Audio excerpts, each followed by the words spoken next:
Bonsoir à tous, ravi de vous retrouver. Dans l'actualité ce soir, un grand-père comparé aujourd'hui aux assises de Tours pour viol et attouchement sexuel sur ses petits-enfants. Pour le moment, 5 victimes présumées. Plus d'informations dans ce journal. Division autour du bilan de mi-mandat de Serge Babary. Si le maire de Tours est satisfait de son action, les élus d'opposition dénoncent une casse sociale et une absence de projet structurel. Un tour en gabarre pour les contributeurs d'Envie de Loire. Dans ce journal, rencontre avec les participants de la consultation citoyenne et leurs idées pour aménager les quais de Loire. C'est un lourd procès qui s'ouvre aujourd'hui aux assises de Tours, celui d'un grand-père âgé de 87 ans qui comparait pour viol et attouchement sexuel sur ses petits-enfants et petites-nièces. Au total déjà 5 victimes présumées, mais il pourrait y en avoir plus. Les premiers faits se sont produits à Joué-les-Tours et remontent aux années 1980 alors que la plus jeune des victimes n'avait que 4 ans. Le procès de l'ancien gendarme va durer 2 jours. Aujourd'hui était entendu l'accusé, présumé et la défense. Le point sur l'affaire avec Simon Abraham. Il s'est passé des choses, mais pas autant que ce dont on m'accuse. C'est ce qu'a déclaré tôt ce matin le prévenu. Sans nier les faits, il tente de les minimiser. Cet ancien gendarme est accusé de viol et attouchement sexuel sur 4 de ses petits-enfants. C'était entre 1982 et 2004. L'un d'eux a fini par se suicider, hanté par ce viol pour la partie civile. Cette sordide affaire éclate 20 ans après les faits. Une des petites filles dénonce alors les actes que son grand-père lui aurait fait subir. Il l'emmenait au sous-sol et lui ôtait son pantalon. C'était leur petit secret, disait-il. À la barre, l'épouse du prévenu n'y croit pas. Les petits-enfants ont inventé cette histoire. Ils sont en manque de sous, dit-elle en pleurant, avant que les autres victimes ne prennent à leur tour la parole, décrivant des scènes de viol dont chacun est encore marqué aujourd'hui. L'auteur présumé des faits, qui comparaît libre mais placé sous contrôle judiciaire, ne se serait pas restreint au cercle familial. L'octogénaire aurait également agressé l'enfant d'une collègue. Un week-end particulièrement meurtrier sur les routes dans notre région avec ces 3 accidents. Le premier, hier matin sur la RD 766 à hauteur de la commune du Boulet. Bilan de l'accident, 1 mort et 2 blessés graves. À l'intérieur du véhicule accidenté, 5 jeunes saumurois. D'après les premiers éléments de l'enquête, le conducteur se serait assoupi au volant. Un deuxième accident dans le Loir-et-Cher hier.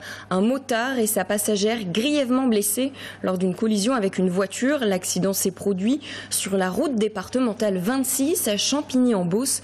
Les 2 victimes ont été transportées à l'hôpital de Blois. Et puis enfin, ce 3e accident hier à Montrichard.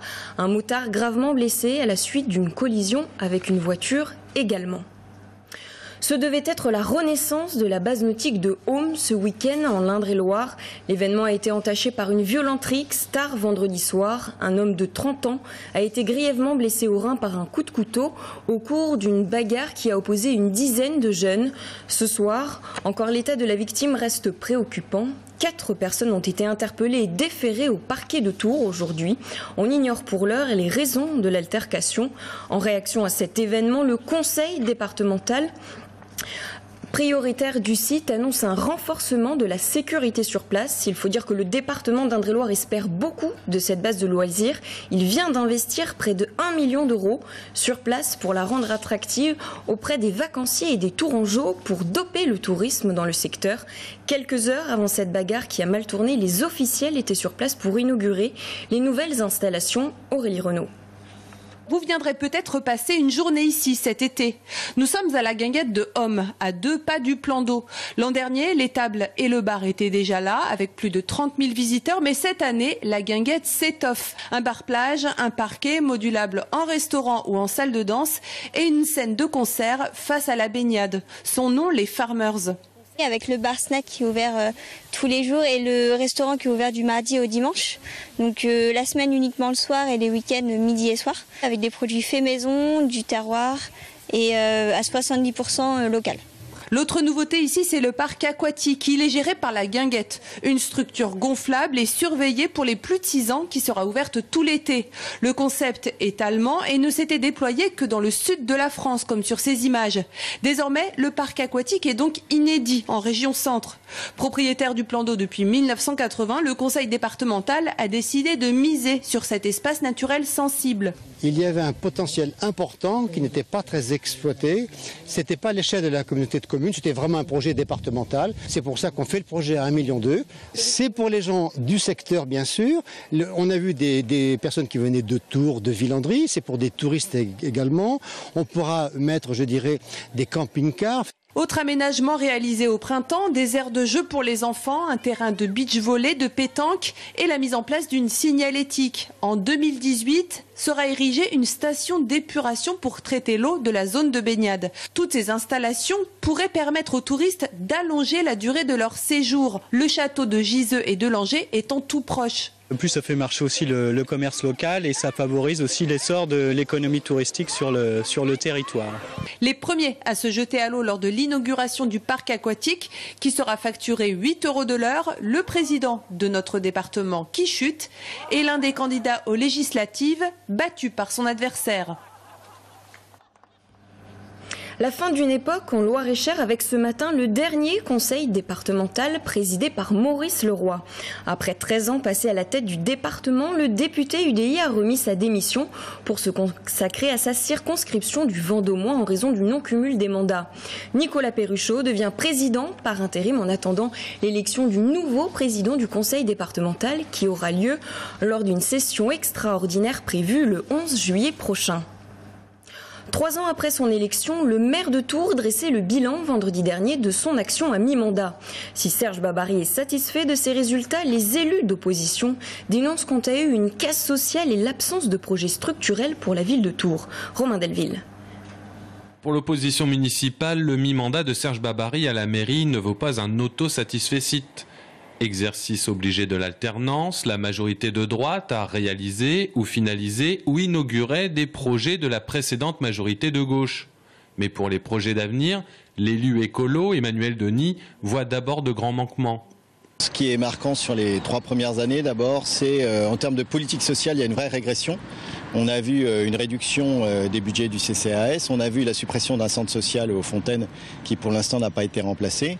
Et puis on a aussi ce fameux arrêté anti-pauvre ou anti-mendicité là, qui était une mauvaise idée de son prédécesseur et que Serge Babary veut à tout prix maintenir.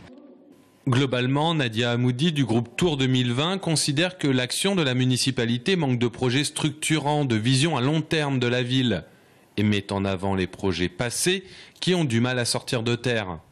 On a un certain nombre de projets qui étaient aussi les nôtres, qui sont au ralenti. Moi, je pense au haut de la rue nationale, par exemple, qui a quasiment perdu, a perdu une année sur ce projet-là. On a le projet des casernes Beaumont-Chauveau. On ne sait strictement pas où est-ce qu'on en est. On n'a aucune information à ce sujet. On a aussi des habitants, des riverains qui demandent justement à y participer, qui demandent à être concertés, qui ont des idées. Autre grief de l'opposition municipale, l'exercice du pouvoir par la majorité composite inadéquat par rapport aux attentes des citoyens électeurs. 6 ont surfé sur la vague des municipales pour être élus conseillers départementaux, voire vice-présidents. Une est désormais députée du Lochois. Et maintenant, les élus entendent parler d'un maire qui pourrait briguer un mandat de sénateur au mois de septembre. Si tel était le cas, Serge Babary devrait démissionner de son poste de maire. Déjà, il a beaucoup d'adjoints qui essayent de briguer d'autres mandats, qui d'ailleurs ont réussi plus ou moins. Mais en tous les cas, lui, on apprend que depuis de nombreux mois maintenant, il a en tête de partir au sénatorial. Et du coup, son 100% maire se transformerait en un 50%, un demi-mandat. Serge Babary est aujourd'hui à la tête d'une majorité qui revendique 139 projets réalisés sur 143 projets de campagne. Pas loin du compte à mi-mandat. S'il devenait sénateur, le bilan à mi-mandat deviendrait le bilan de son mandat. Marc Fesneau, nouveau président du groupe Modem à l'Assemblée nationale. Unique candidat, le député de Blois et secrétaire général du Modem prend la tête des 42 membres de son parti. Un temps menacé par la sortie du gouvernement de Marielle de Sarnez, cette présidence a finalement été acquise à l'unanimité. Premier chiffre du chômage de l'ère Macron et nette hausse en Indre-et-Loire, plus 1,7% en mai, nettement plus que la moyenne nationale. Toutes les catégories de demandeurs d'emploi sont touchées sauf les plus de 50 ans. Hausse plus limitée, vous le voyez, en Loire-et-Cher. En Touraine, 30 000 personnes recherchent du travail. Elles sont 15 000 en Loire-et-Cher. Un tour en gabarre pour les contributeurs d'Envie de Loire. Une trentaine de personnes étaient conviées samedi à une sortie nautique sur le fleuve Royal. Objectif, remercier les Tourangeaux pour leur participation à la consultation citoyenne.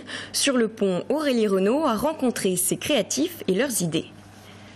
Des navettes entre Paulbert et Tours-Centre et des rampes pour les poussettes et les fauteuils roulants pour accéder au bord de Loire.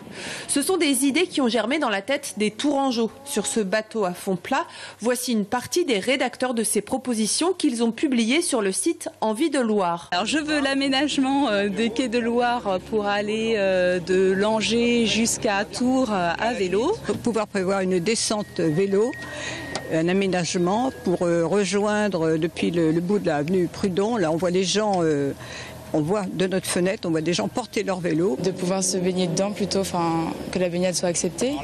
On trouve un tas de poubelles qui sont à mon avis sous-dimensionnées. Je parle spécialement au niveau de la guinguette et tous les environs immédiats de la guinguette. Bon, ça fait encore une chose à dire.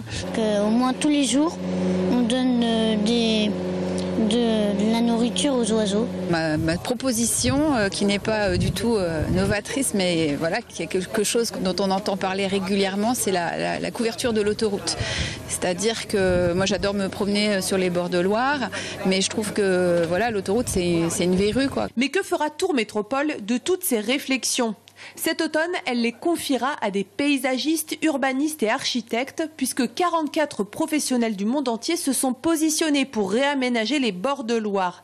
6 équipes ont été sélectionnées, elles devront plancher sur le projet. On va leur dire voilà ce que les Tourangeaux aimeraient. À côté de ça, ils vont avoir la réglementation, parce que vous savez que la Loire est très réglementée. Donc ils vont avoir tout ça et à eux de jouer. Ça se trouve, une idée jaillira qui fera qu'on mettra le budget en face. Vous savez, après c'est un choix, mais ce choix-là, on l'opérera simplement dans l'année 2018 pour mettre en face, effectivement, de projets, d'idées, un budget qui va avec.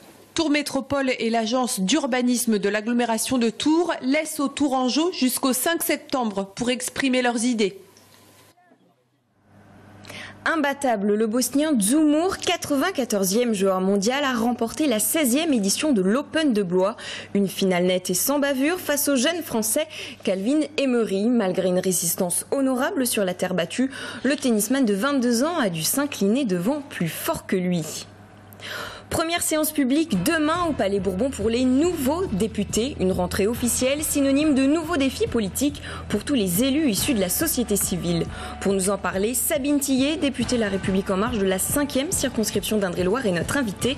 A tout de suite.